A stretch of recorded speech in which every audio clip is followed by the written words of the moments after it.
ce Conseil pour leur engagement dans la négociation de cette résolution ces 2 dernières semaines. Celle-ci porte un message clair.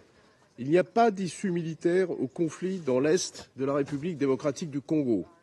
L'offensive du M23, soutenue par le Rwanda, doit cesser.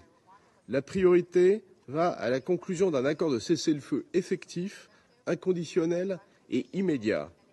Un retour au dialogue est urgent avec l'appui des médiations régionales.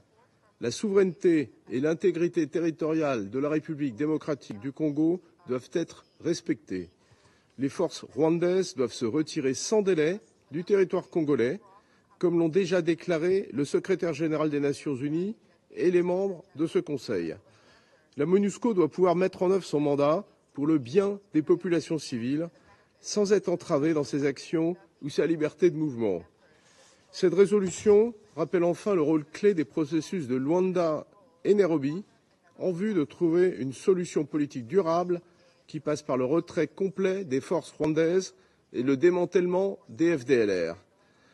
Monsieur le Président, avec près d'1 million de déplacés et des milliers de morts et de terribles exactions, les populations civiles paient un lourd tribut du fait de l'escalade de ce conflit qui n'a que trop duré. Le M23 poursuit ses avancées dans le sud Kivu au risque de déclencher une guerre régionale. Il est grand temps que le Conseil s'exprime avec clarté pour favoriser une cessation des hostilités et les conditions nécessaires à une désescalade, en complémentarité avec les initiatives régionales que la France soutient. Plusieurs pays de la région se sont exprimés mercredi pour se joindre à cet appel.